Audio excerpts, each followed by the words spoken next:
ഈ സദസ്സിൽ സംബന്ധിക്കുന്ന ഏറെ ആദരണീയരും ബഹുമാന്യരുമായ സഹോദരി സഹോദരന്മാരെ, പ്രിയപ്പെട്ട നാട്ടുകാരെ, വളരെ ദീർഘനേരമായി തുടങ്ങിയ ഈ മഹാസമ്മേളനം അതിൻ്റെ പരിസമാപ്തിയോട് അടുക്കുന്ന ഈ നിമിഷത്തിൽ വളരെ ദീർഘമായി ഒരു പ്രഭാഷണം നടത്താൻ ഞാൻ മുതിരുന്നില്ല.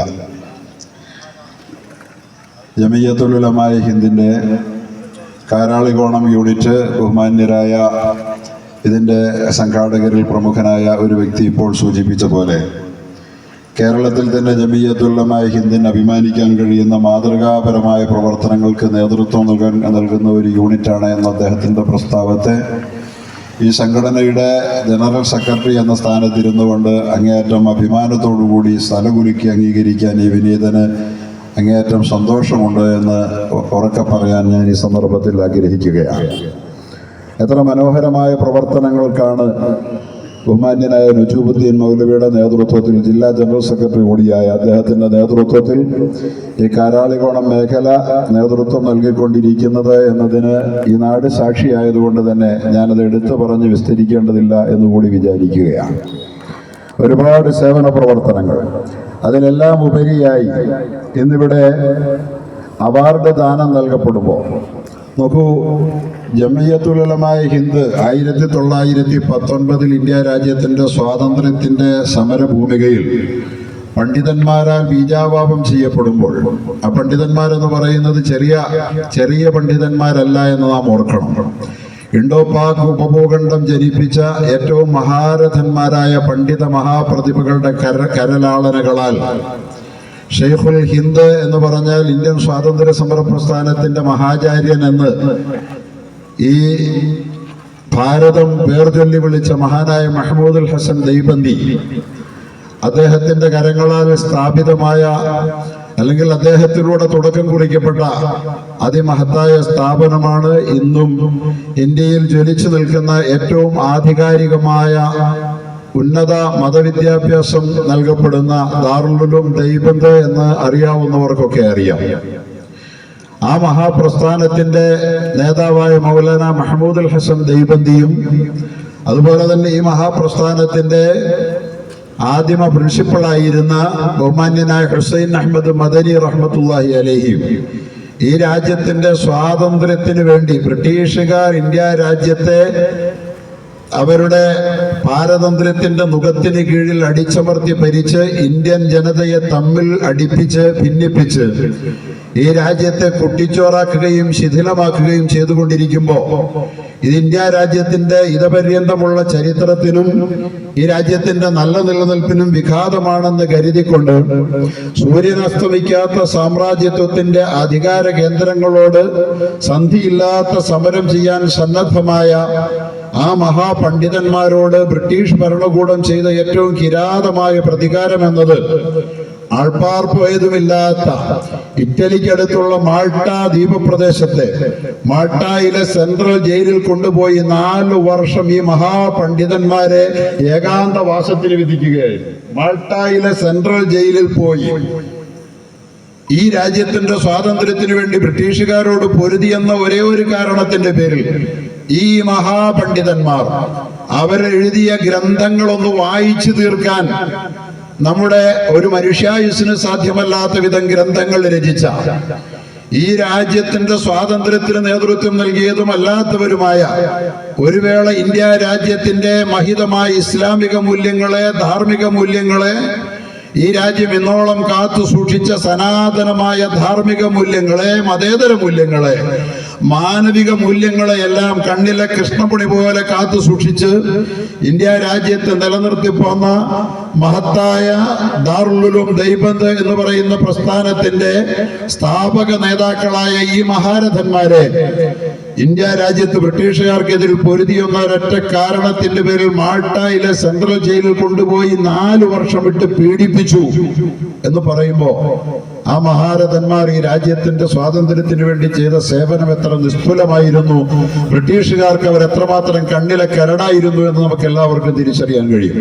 പ്രിയപ്പെട്ട സഹോദരങ്ങളെ, 1919 സ്ഥാപിതമായ മഹത്തായ പ്രസ്ഥാനം ഇന്ത്യൻ നാഷണൽ കോൺഗ്രസുമായി കൈകോർത്തുകൊണ്ട്, മോഹൻദാസ് കരംചന്ദ് ഗാന്ധിയുമായി കൈകോർത്തുകൊണ്ട്, ഗോപാലകൃഷ്ണ ഗോഖലെയുമായി കൈകോർത്തുകൊണ്ട്, അതുപോലെ തന്നെ ഈ രാജ്യത്തിന്റെ സ്വാതന്ത്ര്യ സമര പ്രസ്ഥാനത്തിന്റെ മുഴുവൻ നേതാക്കളുമായി കൈകോർത്തുകൊണ്ട് ഇന്ത്യൻ മുസ്ലിമീങ്ങളെ ഈ സ്വാതന്ത്ര്യ സമര ഭൂമികയുമായി കൂട്ടിക്കെട്ടിക്കൊണ്ട് നടത്തിയ ആ പ്രവർത്തനങ്ങളില്ലായിരുന്നുവെങ്കിൽ നാം ഇന്ന് കാണുന്ന ഇന്ത്യ സ്വതന്ത്രമാകുമായിരുന്നില്ല എന്ന് മാത്രമല്ല, നാം ഇന്ന് കാണുന്ന ഇന്ത്യ അങ്ങനെ തന്നെ നിലനിൽക്കുക പോലും ഇല്ലായിരുന്നു എന്ന് നാം തിരിച്ചറിയേണ്ടതുണ്ട്. വളരെ പ്രധാനപ്പെട്ട ഒരു സംഗതിയാണ്. ഞാനിത് പറയുമ്പോൾ ഇതുപോലൊരു ഇന്ത്യ ഉണ്ടാകുമായിരുന്നില്ല എന്ന് ഞാൻ പറയുന്നത് എന്തുകൊണ്ടാണെന്ന് പലരും സംശയിച്ചേക്കാം. നമ്മളൊക്കെ ഇപ്പോ അടുത്ത കാലത്ത് ഇന്ത്യയുടെ സ്വാതന്ത്ര്യ സമരവുമായി ബന്ധപ്പെട്ട ഓഗസ്റ്റ് 15 നമ്മുടെ രാജ്യത്ത് അരങ്ങേറുന്ന വലിയ ആഘോഷം സ്വാതന്ത്ര്യ ദിനത്തിന്റെ ആഘോഷമാണ്. സ്വാതന്ത്ര്യ ദിനത്തിന്റെ ആഘോഷം രാജ്യവ്യാപകമായി നടത്തുന്നതിന് നേതൃത്വം നൽകുക എന്നുള്ളതാണ് ഭരണാധികാരികളുടെ പരിപാടി. പക്ഷേ നമുക്കറിയാം, നമ്മുടെ കേരളത്തിന്റെ ഗവർണറേറ്റിൽ ഇരുന്നു കൊണ്ട് തെരഞ്ഞെടുക്കപ്പെട്ട ഭരണകൂടത്തെ മുൾമുനയിൽ നിർത്തിക്കൊണ്ട് യാതൊരു ജനാധിപത്യപരമായ അധികാരങ്ങളുമില്ലാത്ത ഒരു റബ്ബർ സ്റ്റാൻഡ് പദവി മാത്രം ദുരുപയോഗപ്പെടുത്തിക്കൊണ്ട് ഭരണകൂടത്തെ മുള്ളിൽ നിർത്തുന്ന ഗവർണർ ഈ രാജ്യത്തോട് ഓഗസ്റ്റ് 14 ഒരു ആഹ്വാനം നടത്തിയത് നമ്മളെല്ലാവരും അറിയുകയുണ്ടായി. എന്തായിരുന്നു ആ ഗവർണർ? തികച്ചും RSSകാരനായി ഈ രാജ്യത്തിന്റെ സ്വാതന്ത്ര്യത്തിൽ ഒരു ചെറുവിരൽ അനക്കത്തിന്റെ പങ്കുപോലുമില്ലാത്ത ഒരു പ്രസ്ഥാനമുണ്ടെങ്കിൽ എന്നല്ല, ഈ രാജ്യത്തിന്റെ സ്വാതന്ത്ര്യത്തെ ഒറ്റുകൊടുത്ത, അതിന്റെ പേരിൽ അഭിമാനിക്കുന്ന ഒരു പൈതൃകം മാത്രമുള്ള RSSന്റെ ഒരു സാധാരണ പ്രവർത്തകൻ എന്ന മാത്രം പരിഗണനയിൽ ഗവർണറേറ്റിൽ നിലയുറപ്പിക്കാൻ അവസരം ലഭിച്ച കേരളത്തിന്റെ ഗവർണർ സ്വാതന്ത്ര്യദിന ആഘോഷത്തിന്റെ പകിട്ട് കുറയ്ക്കാൻ വേണ്ടിയിട്ട് സ്വാതന്ത്ര്യദിനാഘോഷത്തിന്റെ തലേന്ന് ഓഗസ്റ്റ് 14 ഒരാഘോഷം അല്ലെങ്കിൽ ഒരു അനുസ്മരണം സംഘടിപ്പിക്കാൻ നമ്മുടെ കേരളത്തോട് ആഹ്വാനം ചെയ്യുകയാണ്. ഔദ്യോഗികമായി അദ്ദേഹം ആവശ്യപ്പെട്ടു. അദ്ദേഹം നിയന്ത്രിക്കുന്ന യൂണിവേഴ്സിറ്റികളോട് ആവശ്യപ്പെട്ടു. എന്നിട്ട് നിങ്ങൾ എന്തൊക്കെയാണ് അക്കാര്യത്തിൽ ചെയ്തതെന്ന് വളരെ കൃത്യമായ റിപ്പോർട്ട് ഗവർണർക്ക് സമർപ്പിക്കണമെന്ന് അവരെ ആവശ്യപ്പെട്ടു. അദ്ദേഹം പറഞ്ഞതെന്തറിയോ? വിഭജന ഭീതി ദിനമായി ഓഗസ്റ്റ് 14 ആചരിക്കാൻ. വിഭജനത്തിന്റെ ഭീതി നാം മറന്നു പോകരുതെന്ന്. എന്ന് പറഞ്ഞാൽ ഈ രാജ്യത്തിന്റെ വിഭജനത്തിന്റെ കാരണക്കാർ ആരൊക്കെയോ ചിലരാണ്. അവരെ കുറിച്ചുള്ള ഭീതി ഊറുന്ന ഓർമ്മകൾ നമ്മുടെ രാജ്യവും സംസ്ഥാനവും മറന്നുകൂടാ എന്ന് പറഞ്ഞുകൊണ്ട് വിഭജനത്തിന്റെ നീറുന്ന വേദനകൾ മറക്കാൻ ശ്രമിക്കുന്ന ഇന്ത്യൻ ജനതയെ, കേരള ജനതയെ ആ നീറുന്ന ഓർമ്മകളിലേക്ക് കൂട്ടിക്കൊണ്ടുവരാൻ നമ്മുടെ ഗവർണർ ശ്രമിക്കുമ്പോൾ, ഇതുപോലുള്ള ഒരു സന്ദർഭത്തിൽ ഇന്ത്യയുടെ സ്വാതന്ത്ര്യ സമരത്തിന് നിസ്തുലമായ പങ്കുവഹിച്ച ഇന്ത്യൻ മുസ്ലിമീങ്ങളുടെ ആധികാരിക മതപണ്ഡിത പ്രസ്ഥാനമായ, ബഹുജന പ്രസ്ഥാനമായ ജമിയത്തുൽ ഉലമായ ഹിന്ദിന്റെ സേവനങ്ങൾ എത്ര വിലപ്പെട്ടതാണെന്ന് തിരിച്ചറിയാൻ വേണ്ടി ഞാൻ പറയുകയാണ്. വിഭജനത്തിന്റെ ഓർമ്മകൾ കേരളീയ സമൂഹത്തിലേക്ക് തിരിച്ചു കൊണ്ടുവരാൻ നടത്തിയ ആ സേവനങ്ങൾക്ക് ഗവർണറോട് കേരളീയ ഇസ്ലാമിക സമൂഹം, മതേതര സമൂഹം നന്ദി പറയുകയാണ്. കാരണം ഞങ്ങൾ ആരാണ് ഈ ഇന്ത്യയെ വിഭജിച്ചത് എന്ന് ആ സന്ദർഭത്തിൽ പ്രത്യേകമായി ഒന്ന് പഠിക്കാൻ വേണ്ടി ശ്രമിച്ചപ്പോൾ വളരെ കൃത്യമായി എനിക്ക് കിട്ടിയ അറിവുകൾ മാത്രം ഈ സന്ദർഭത്തിൽ ഒന്ന് പങ്കുവെക്കാൻ ഞാൻ ആഗ്രഹിക്കുകയാണ്. ഇന്ത്യ രാജ്യത്തിന്റെ ചരിത്രത്തിൽ 800 വർഷക്കാലം ഇന്ത്യ അടക്കി ഭരിച്ച മുഗളന്മാർ ഇന്ത്യ ഭരിച്ച ആ കാലഘട്ടത്തിൽ ഒന്നും ഈ രാജ്യം ഒരു തുണ്ട് പോലും വിഭജിക്കപ്പെട്ടിരുന്നില്ല എന്നാണ് ആ ചരിത്രം പറയുന്നത്. ഒരു തുണ്ട് ഈ രാജ്യത്തിൻ്റെത് മുറിച്ചു മാറ്റാൻ ഈ രാജ്യത്തെ 800 വർഷക്കാലത്തെ തങ്ങളുടെ ഭരണകാലഘട്ടത്തിൽ ഇന്ത്യൻ മുസ്ലിമീങ്ങൾ അനുവദിച്ചിട്ടേയില്ല.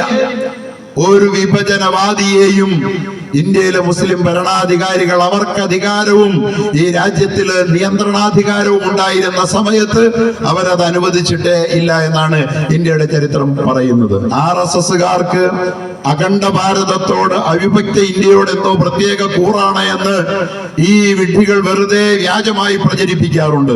വളരെ കൃത്യമായി പറയട്ടെ, അഖണ്ഡ ഭാരതം എന്ന ഒരു സങ്കല്പം, യാഥാർത്ഥ്യം ഈ ലോകത്ത് എന്തെങ്കിലും നിലനിന്നിരുന്നെങ്കിൽ 800 ആണ്ട് മുസ്ലിമീങ്ങൾ ഭരിച്ചപ്പോൾ മാത്രമായിരുന്നു. കാണ്ഡഹാർ ഉൾപ്പെടെ ഇതിഹാസ ഭാരതത്തിലെ പ്രഖ്യാതമായ കാന്താരിയുടെ ജന്മഭൂമിയായ കാണ്ഡഹാർ ഉൾപ്പെടുന്ന അഫ്ഗാനിസ്ഥാൻ അടക്കം ഒരഖണ്ഡ ഭാരതം, അവിഭക്ത ഭാരതം ഈ രാജ്യത്ത് ഇവിടെ നിലനിന്നിരുന്നത് അത് മുഗൾ ഭരണകർത്താക്കളുടെ കാലഘട്ടത്തിലായിരുന്നു. അവരുടെ 800 ആണ്ട് ഭരണകാലത്ത് അതിൽ നിന്ന് ഒരു തുണ്ട് മുറിച്ചു മാറ്റാൻ അഫ്ഗാൻ വിട്ടുകൊടുക്കാൻ അവർ തയ്യാറായില്ല. നേപ്പാൾ വിട്ടുകൊടുക്കാൻ അവർ തയ്യാറായില്ല. ഭൂട്ടാൻ വിട്ടുകൊടുക്കാൻ അവർ തയ്യാറായില്ല. ടിബറ്റ് വിട്ടുകൊടുക്കാൻ അവർ തയ്യാറായില്ല. ശ്രീലങ്ക വിട്ടുകൊടുക്കാൻ അവർ തയ്യാറായില്ല. മ്യാൻമർ വിട്ടുകൊടുക്കാൻ അവർ തയ്യാറായില്ല. പാകിസ്ഥാൻ വിട്ടുകൊടുക്കാൻ മുസ്ലിം ഭരണാധികാരികൾ അനുവദിച്ചേയില്ല. പക്ഷേ ഞാൻ ഈ പേര് പറഞ്ഞ രാജ്യങ്ങളൊന്നും ഇന്ന് ഇന്ത്യ അല്ല കേട്ടോ, മനസ്സിലാക്കിക്കോളൂ. ഞാൻ ഈ പേര് പറഞ്ഞ രാജ്യങ്ങളൊന്നും ഇന്ന് ഇന്ത്യയല്ല. ഇന്ത്യയിൽ നിന്ന് മുറിച്ചു മാറ്റപ്പെട്ട നാടുകളാണത്. എന്നാണത് മുറിച്ചു മാറ്റപ്പെട്ടതെന്ന് വിഭജന ഭീതി ദിനം ആചരിക്കണമെന്ന് പറയുന്ന മിസ്റ്റർ ഗവർണർ, താങ്കൾ തന്നെ ആദ്യമായി തിരിച്ചറിയണം, എന്നിട്ടത് ലോകത്തോട് പറയണം എന്ന് പറയാൻ ഈ രാജ്യത്തെ സ്നേഹിക്കുന്ന ദേശക്കൂറുള്ള വിഭജന വിരോധികളായ മതേതര ജനത ഒന്നടങ്കം തയ്യാറാകേണ്ട സമയമാണ്. എന്നാണ് വിഭജനം നടന്നത് നിങ്ങൾക്കറിയോ? മുഗളന്മാർ അവരുടെ രാജ്യാധികാരം നഷ്ടപ്പെട്ടു.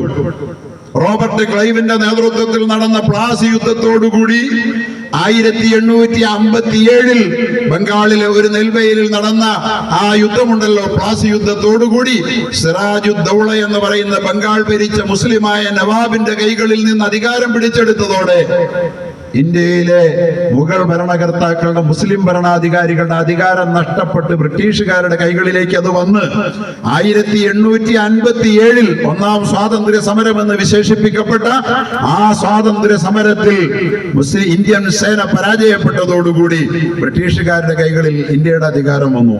അന്ന് തുടങ്ങി ഇന്ത്യയുടെ വിഭജനം. നിങ്ങൾക്ക് ഇന്ന് ഗൂഗിളിൽ സെർച്ച് ചെയ്താൽ കാണാം. ഞാൻ പറയുന്നതല്ല, അലിയാർ മൗലവി പറഞ്ഞതുകൊണ്ട് നിങ്ങൾ വിശ്വസിക്കണ്ട. നിങ്ങൾക്ക് കാണാം 7 countries were separated from India. ഇന്ത്യയിൽ നിന്ന് 7 രാജ്യങ്ങൾ മുറിച്ചു മാറ്റപ്പെട്ടിട്ടുണ്ട്. But not all in the same year. ഒരു വർഷത്തിലല്ല എന്ന് ഓർക്കണം. അഫ്ഗാനിസ്ഥാൻ 1976 1876 എന്ന് പറഞ്ഞാൽ 857 ബ്രിട്ടീഷുകാരന്റെ കൈകളിൽ അധികാരം അമർന്ന് ഒരു 20 കൊല്ലം പിന്നിടുന്നതിന് മുമ്പേ അഫ്ഗാനിസ്ഥാൻ എന്ന് പറയുന്ന കാണ്ഡഹാർ അടങ്ങുന്ന, കാന്താരിയുടെ ജന്മഭൂമി അടങ്ങുന്ന ഇന്ത്യ മുറിച്ചു മാറ്റി. ആരാണ് മുറിച്ചു മാറ്റിയത്?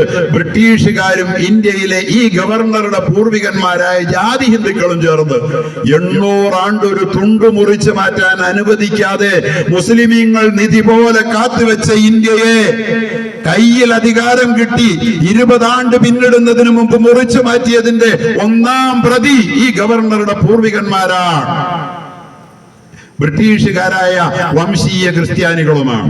രണ്ടാമതായി നേപ്പാൾ 1904 നമുക്ക് നഷ്ടപ്പെട്ടു. നേപ്പാൾ ഇന്ന് ഇന്ത്യയല്ല, പക്ഷെ മുഗളന്മാരുടെ കാലത്ത് നേപ്പാൾ ഇന്ത്യയാണ്.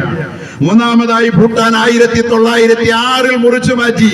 നേപ്പാൾ ഇന്ന് ഇന്ത്യയല്ല, പക്ഷെ മുസ്ലിമീങ്ങളുടെ കൈകളിൽ നേപ്പാൾ ഇന്ത്യയാണ്. ടിബറ്റ് 1907 മുറിച്ചു മാറ്റി. അത് ഇന്ന് ഇന്ത്യയല്ല, അത് മുസ്ലിമീങ്ങളുടെ കൈകളിൽ ഇന്ത്യയാണ്. ശ്രീലങ്ക 935, മ്യാൻമർ 937, പാകിസ്ഥാൻ 947. മുറിച്ചതെല്ലാം, വിഭജിച്ചതെല്ലാം മുസ്ലിമീങ്ങൾക്ക് അധികാരമില്ലാത്ത കാലഘട്ടത്തിലാണ്. മുസ്ലിമീങ്ങൾക്ക് അധികാരമുള്ള ഒരു കാലത്തും ഇന്ത്യയുടെ ഒരു തുണ്ട് മുറിച്ചു മാറ്റപ്പെട്ടിട്ടില്ല. എന്നിട്ട് ഈ മുസ്ലിമീങ്ങളെ സൂചിപ്പിച്ചുകൊണ്ട് വിഭജന ഭീതി ദിനമായി ആചരിക്കണമെന്ന് പറയുന്ന ഗവർണർ, ആ വിഭജന ഭീതി ദിനത്തിലേക്ക് ഞങ്ങൾ എത്തി നോക്കുമ്പോൾ അതിന്റെ ഒന്നാം പ്രതി കേരളത്തിന്റെ ഗവർണറേറ്റ് ഭരിക്കുന്ന താങ്കളും താങ്കളുടെ പൂർവികന്മാരുമാണ്. മുസ്ലിമീങ്ങൾക്ക് അധികാരമില്ലാതെ പോയ ഒരൊറ്റ കാരണത്തിന്റെ പേരിൽ എന്ന് ഈ രാജ്യത്തോട് തുറന്ന് പ്രഖ്യാപിക്കാനും അത് തിരിച്ചറിയാനും അവസരം നൽകിയതിന്റെ പേരിൽ അങ്ങയോട് ഞങ്ങൾ നന്ദിയുള്ളവരാണ്. ഇനിയും എല്ലാ കൊല്ലവും ഈ വിഭജന ഭീതി ദിനം താങ്കൾ ആചരിക്കാൻ കേരളത്തോട് പറയണം. അന്നൊക്കെ ഞങ്ങൾ ഈ വിഭജനത്തിന്റെ മുഴുവൻ ഉത്തരവാദികളും മുസ്ലിമീങ്ങൾ ഈ രാജ്യത്തില്ലാതെ പോയതും വിഭജനവാദികളായ ഡിവൈഡ് ആൻഡ് റൂളിന്റെ വംശീയവാദികളായ ക്രിസ്ത്യാനികളായ ബ്രിട്ടീഷുകാരും നേരത്തെ ഇവിടത്തെ പല പ്രഭാഷകന്മാരും സൂചിപ്പിച്ച ജാതി വെറിയന്മാരായ ഇവിടത്തെ വംശീയവാദികളായ ഇന്നത്തെ ഭരണാധികാരികളുടെ മാതൃകാ പുരുഷന്മാരും കൂടി ചേർന്നുകൊണ്ടാണ് കാണ്ഡഹാർ അടക്കം, അഫ്ഗാൻ അടക്കം, നേപ്പാൾ അടക്കം, ഹിന്ദു രാഷ്ട്രമായ നേപ്പാൾ അടക്കം ഇന്ത്യയിൽ നിന്ന് മുറിച്ചു മാറ്റിയത്. ഈ വിഭജനത്തിനെതിരിൽ അന്ന് നിലയുറപ്പിച്ചുകൊണ്ട് അതിർത്തി പ്രദേശങ്ങളിൽ നിന്ന് മുറിച്ചു മാറ്റിയ ഇന്ത്യയിൽ പോലും ബംഗാളിലൂടെയും പഞ്ചാബിലൂടെയും ഓടി നടന്നുകൊണ്ട് അരുതരുതേ, പോകരുതേ, ഇവിടം വിട്ടു പോകരുതേ എന്ന് നിലവിളിച്ചുകൊണ്ട് നടന്ന നേതാക്കന്മാരുടെ പേരാണ് ജമിയത്തുൽ ഉലമാ ഹിന്ദിന്റെ നേതാക്കന്മാരായ മൗലാന ഹുസൈൻ അഹമ്മദ് മദനി, മഹ്മൂദ് അൽ ഹസൻ ദൈബന്ദി, മൗലാന അബുൽ കലാം ആസാദിനെ പോലുള്ളവർ. അറിയുമോ നിങ്ങൾക്ക്? അതുകൊണ്ട് തന്നെ ഞാൻ പറയുന്നത്,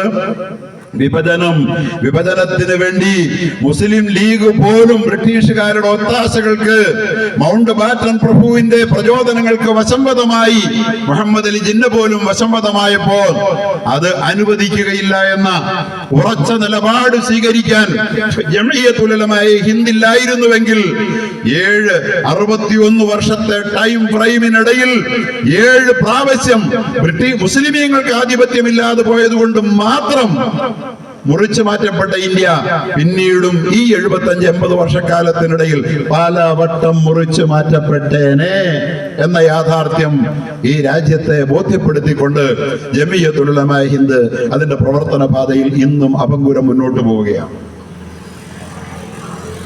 പ്രിയപ്പെട്ടവരെ, ഞാൻ എന്റെ വാക്കുകൾ ഉപസംഹരിക്കുകയാണ്. അതുകൊണ്ട് ജമിയത്തുൽ ഉലമാ ഹിന്ദ് എന്താണ്, എന്തിനാണ് എന്ന് നിങ്ങൾ ഓരോരുത്തരും ആലോചിക്കുമെങ്കിൽ, ഈ വിലപ്പെട്ട സേവനം ഈ രാജ്യത്തിന് സമ്മാനിച്ചതിന് അതിന്റെ വില തിരിച്ചറിഞ്ഞുകൊണ്ട് സ്വതന്ത്ര ഇന്ത്യ ജമിയത്തുൽ ഉലമാ ഹിന്ദിന്റെ മഹാനായ പ്രസിഡന്റിനോട് ഇന്ത്യയുടെ 1ാം വിദ്യാഭ്യാസ മന്ത്രിപദം ഏറ്റെടുക്കാൻ ആവശ്യപ്പെട്ടു.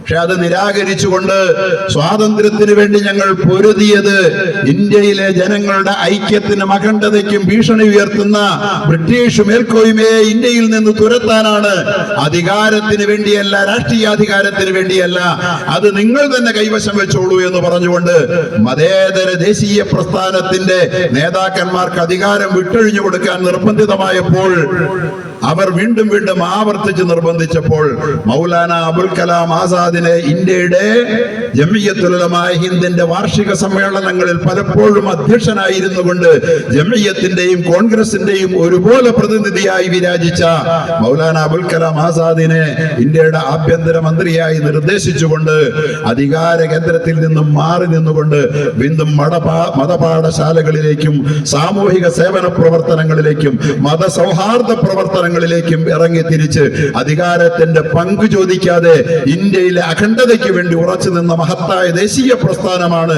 ജമിയത്തുൽ ഉലമാ ഹിന്ദ് എന്ന് ഈ രാജ്യത്തെ ജനങ്ങൾ തിരിച്ചറിയണമെന്ന് മാത്രം ഈ സന്ദർഭത്തിൽ സൂചിപ്പിച്ചുകൊണ്ട് ആ മഹത്തായ പ്രസ്ഥാനത്തിന് കേരളീയ ഭൂമികയിലുള്ള അപരിചിതത്വം മാറ്റി ഇന്നും കേരളത്തിൽ ബുൾഡോസർ രാജിനെതിരിൽ നിയമ പോരാട്ടം നടത്തുന്ന, വഖഫ് കരിനിയമത്തിനെതിരിൽ നിയമ പോരാട്ടം നടത്തുന്ന, മദ്രസകൾക്കെതിരിലുള്ള പ്രവർത്തനങ്ങൾക്കെതിരിൽ നിയമ പോരാട്ടം നടത്തി അതിലെല്ലാം വിജയം വരിച്ച് മുന്നോട്ട് പോയിക്കൊണ്ടിരിക്കുന്ന, അഥവാ ഇന്ത്യയിലെ മുസ്ലിം സമൂഹം അഭിമുഖീകരിക്കുന്ന ന്യൂനപക്ഷ സമൂഹങ്ങൾ, അതുപോലെ തന്നെ നിരപരാധികളായ ഒരുപാട് യുവാക്കളെ ജാതിമത ഭേദമന്യേ UAPA പേരിൽ ജയിലിലടച്ച് വധശിക്ഷയ്ക്ക് വിധിക്കപ്പെട്ടവരെ നിയമ പോരാട്ടം നടത്തി 100-ലധികം പേരെ കൊലക്കയറിൽ നിന്ന് വിമോചനം നേടിക്കൊടുത്ത മഹത്തായ ഒരു ദേശീയ പണ്ഡിത ബഹുജന പ്രസ്ഥാനത്തിന്റെ പേരാണ് ജമിയത്തുൽ ഉലമാ ഹിന്ദ്.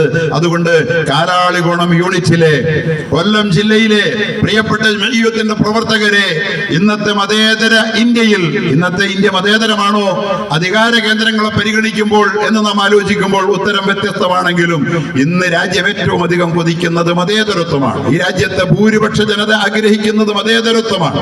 പലവട്ടം തെരഞ്ഞെടുപ്പ് നടന്നിട്ടും വോട്ട് ചെയ്ത 100 പേരിൽ പോലും ചെയ്യാത്തവരെത്രയോ, പകുതിയോളം പേർ വോട്ട് ചെയ്ത 100 പേരിൽ പോലും 35%-ലധികം ആളുകൾ ഈ ഭീകര വർഗീയ പ്രസ്ഥാനത്തിന് വോട്ട് നൽകിയിട്ടില്ല.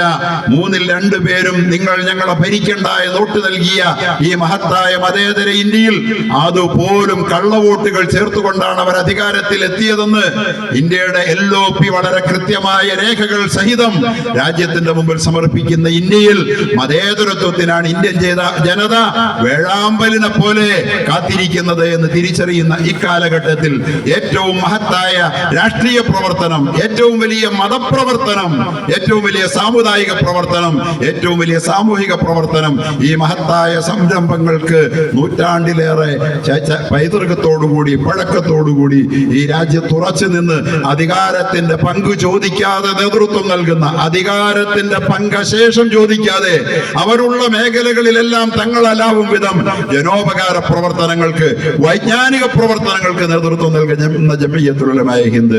ഇവിടെ മഹാനായ പ്രവാചകൻ മർഹൂം റസൂലിന്റെ കൂടി സമ്മേളനമാണല്ലോ. ഏറെ തെറ്റിദ്ധരിപ്പിക്കപ്പെടുന്ന ഒരു കാലഘട്ടത്തില്, ഇവിടെ പ്രവാചകന്റെ പ്രായം പറഞ്ഞുകൊണ്ട് അവഹേളിക്കപ്പെടുന്ന ഒരു കാലഘട്ടത്തിൽ 14 നൂറ്റാണ്ടുകൾക്ക് മുമ്പ് മഹാനായ പ്രവാചകൻ 9 വയസ്സ് പ്രായം തികഞ്ഞ പ്രായപൂർത്തിയായി 9 വയസ്സ് പിന്നിട്ട ആയിഷയെ തന്റെ ദാമ്പത്യ ജീവിതത്തിലേക്ക് ചേർത്ത് പിടിച്ചു എന്നതിന്റെ പേരിൽ പരിഹാസം ചൊരിയുന്നവരോട് നിങ്ങളുടെ ആചാര്യന്മാർ പോലും 21-ാം നൂറ്റാണ്ടിൽ 11 വയസ്സിൽ സഖാവ് EMSന്റെ അമ്മയെ വിവാഹം കഴിച്ചില്ലേ എന്ന് ചോദിച്ചാൽ അതൊരു മഹാപാതകമായി പോകുമെന്ന് നമ്മുടെ മതേതരന്മാർ ചിത്രീകരിക്കുന്നെങ്കിൽ അതിന്റെ യുക്തി നാം തിരിച്ചറിയേണ്ടതുണ്ട്. അതുപോലെ തന്നെ മലയാള മനോരമ എന്ന് പറയുന്ന വലിയ മാധ്യമ പ്രസ്ഥാനത്തിന്റെ അതിന്റെ സ്ഥാപക പിതാവ് മാമൻ മാപ്പിള, അദ്ദേഹത്തിന്റെ ഭാര്യ പ്രസവിച്ചത്, മാമൻ മാപ്പിളയ്ക്ക് അദ്ദേഹത്തിന്റെ അമ്മ ജന്മം നൽകിയത് 11-ാം വയസ്സിലാന്ന് പറഞ്ഞ 10 വയസ്സിൽ അവരുടെ കല്യാണം നടന്നു എന്ന, ഇതൊക്കെ 21-ാം നൂറ്റാണ്ടിൽ പോലും ഇവിടെ അരങ്ങേറിയിട്ട് മഹദി ആയിഷ ബീവി പ്രസവിച്ചിട്ടില്ല, ഗർഭിണിയായിട്ടില്ല. ആ മഹദി തന്റെ പ്രിയപ്പെട്ട ഭർത്താവിനോടൊപ്പം സന്തുഷ്ട ജീവിതമാണ് നയിച്ചതെന്ന് 1000 വട്ടം ആവർത്തിച്ച് പിൽക്കാല ചരിത്രത്തിൽ പറയുകയും തന്റെ ജീവിതത്തിലൂടെ തെളിയിക്കുകയും ചെയ്തിട്ടും മഹാനായ പ്രവാചകന്റെ ജീവിതത്തെ വികൃതമായി ചിത്രീകരിച്ചുകൊണ്ട്, അതും ഒരു വിവാഹത്തിന്റെ 14-ാം നൂറ്റാണ്ടിലെ 6-ാം നൂറ്റാണ്ടിലെ ഒരു വിവാഹത്തിന്റെ പേര് പറഞ്ഞ് അധിക്ഷേപിക്കുമ്പോ യഥാർത്ഥത്തിൽ എന്താണ് ഈ പ്രവാചക വ്യക്തിത്വം എന്ന് തിരിച്ചറിയാനുള്ള വിജ്ഞാനം സമൂഹത്തിന് പങ്കുവെച്ച് നൽകി ആ മഹിതമായ വ്യക്തിത്വത്തിന്റെ വിശുദ്ധമായ ആ പരിവേഷത്തിലേക്ക് ആളുകളെ ശരിയായ വിധത്തിൽ അടുപ്പിച്ചു നിർത്തുക എന്നതുകൂടി തീർച്ചയായിട്ടും ഈ കാലഘട്ടത്തിന്റെ ഏറ്റവും സവിശേഷമായ ഒരു പ്രവർത്തനമാണെന്ന് തിരിച്ചറിഞ്ഞുകൊണ്ട് ജംഇയ്യത്തുൽ ഉലമാ ഹിന്ദിന്റെ കാരാളികോണം യൂണിറ്റ് പ്രവാചക ചരിതം വായിക്കാനും പഠിക്കാനും ബുക്കുകൾ കൈമാറിക്കൊണ്ട്, ആ ബുക്കിനെ ആധാരമാക്കിക്കൊണ്ട് പ്രവാചക ചരിത്രം പഠിപ്പിക്കാൻ വേണ്ടി ഏറ്റവും അർത്ഥവത്തായ ഒരു ശ്രമം നടത്തി. നാനാജാതി മതസ്ഥരായ വിവിധങ്ങളായ ആളുകളെ പ്രവാചക ചരിത്ര പുസ്തകം കൈമാറി വീടുകളിൽ എത്തിച്ചു കൊടുത്തുകൊണ്ട്, അതിന്റെ അടിസ്ഥാനത്തിൽ പരീക്ഷ നടത്തിക്കൊണ്ട്, അതിന്റെ അടിസ്ഥാനത്തിൽ അവരെ മാർക്ക് ചെയ്തുകൊണ്ട് അവർക്ക് സമ്മാനദാനം കൂടി നൽകുന്ന മഹത്തായ ഒരു സദസ്സാണിതെന്ന് പറയുമ്പോ, ഇതുപോലുള്ള പ്രവർത്തനങ്ങൾ നമ്മുടെ നാടൊട്ടുക്കും ഏറ്റെടുക്കാൻ നമ്മുടെ സാമുദായിക സംഘടനകൾ അല്ലെങ്കിൽ മതേതര സമൂഹങ്ങൾ തയ്യാറായാൽ എത്ര വലിയ വിപ്ലവമായിരിക്കും നമ്മുടെ നാട്ടിൽ ഉണ്ടാവുക എന്ന് നമ്മൾ ഓരോരുത്തരും അറിഞ്ഞ് തിരിച്ചറിഞ്ഞ് ഇത്തരം പ്രവർത്തനങ്ങളോടൊപ്പം നിൽക്കാൻ കൂടി നാം തയ്യാറാകണം. കാരാളികോണം യൂണിറ്റിനെയും ഈ പ്രദേശത്തെയും ഞാൻ അകമഴിഞ്ഞ് അഭിനന്ദിക്കുകയാണ്. കാരണം ഞങ്ങൾ കേരളത്തിൽ ജംഇയ്യത്തുൽ ഉലമാ ഹിന്ദ് ഒരു വലിയ ബഹുജനാടിത്തറയിലേക്ക് വളർന്നിട്ടില്ല. ഇന്ന് കേരളത്തിൽ ഇത് ശ്രദ്ധയാകർഷിച്ചു വരുന്നു എന്നതൊരു സത്യമാണെങ്കിലും അപ്പോൾ തന്നെ ബഹുജന പിന്തുണയോടുകൂടി ഇത്തരം അർത്ഥവത്തായ പ്രവർത്തനങ്ങൾ ഇതിനകം ഇത്രയേറെ നടത്താൻ കഴിഞ്ഞ ഒരു യൂണിറ്റ് കേരളത്തിൽ തന്നെ അധികമില്ല എന്ന അഭിമാനം ഞങ്ങൾ നിങ്ങളോട് സന്തോഷത്തോടുകൂടി പങ്കുവെച്ചുകൊണ്ട് ഈ പ്രവർത്തന വീതിയിൽ നിങ്ങളേറെ ഇനിയും മുന്നോട്ട് പോകേണ്ടതുണ്ട്. മതേതര ഇന്ത്യ, ന്യൂനപക്ഷ ഇന്ത്യ അതിനായി വളരെയേറെ കൊതിക്കുന്നുണ്ട് എന്ന് സൂചിപ്പിച്ചുകൊണ്ട് നിങ്ങളുടെ ഈ സൽപ്രവർത്തനങ്ങൾ സർവശക്തന്റെ അടുക്കൽ സ്വീകാര്യമാകട്ടെ എന്ന് ആത്മാർത്ഥമായി ദുആ ചെയ്തുകൊണ്ട് ഞാൻ എന്റെ വാക്കുകൾ ഉപസംഹരിക്കുന്നു. അൽഹംദുലില്ലാഹി അവ്വലൻ വആഖിറ. അസ്സലാമു അലൈക്കും വറഹ്മത്തുള്ളാഹി. ജസാക്കല്ലാഹു ഖൈർ, ബാറക്കല്ലാഹു ഫീക്, കസറല്ലാഹു അംസാലക്. അല്ലാഹു സ്വീകരിക്കട്ടെ.